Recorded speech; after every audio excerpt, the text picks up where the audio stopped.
Magro-road trip kami ni Beshi. Ika nga riding in tandem. Niyaya niya ako para daw siya matuto sa mga highway. Sino sa atin mauna? Ako daw ang mauna. Susunod daw siya. Ato na, palabas na kami ng aming subdivision. Sige Beshi, tititingnan kita sa side mirror. Ito ang aming subdivision.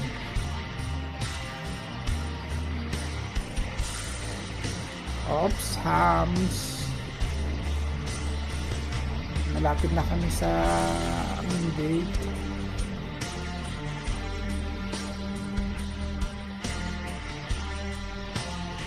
Busy, ingat ulit sa hams. Ayan, hams.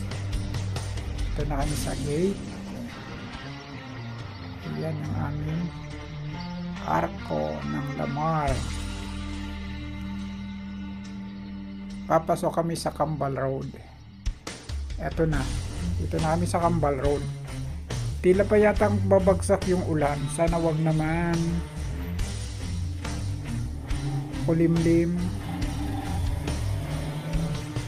Ayan. Tingnan ko lang si Beshi sa side mirror. Ayan, nakikita ko sa side mirror.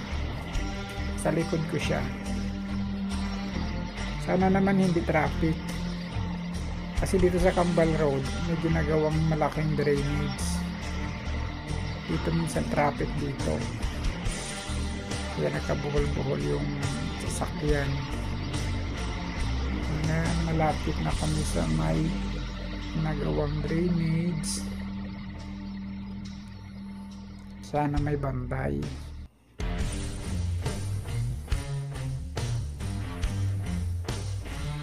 Ayan. Hoy, salamat. Hindi matraffic. Ayan, papuntang Bilya. Bilya 1. Unpacked na kami dito sa puntang C6 Road. Wala, hindi ko makikita si Beshi. Ayaw kong lumingon. Ang daming harurot ng motor. Wala, hindi ko na makita. Nahuli na si Beshi. Doon ko na lang siya atang-atangan sa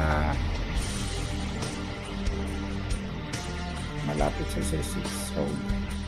Eto na, malapit na kami sa C6 Road.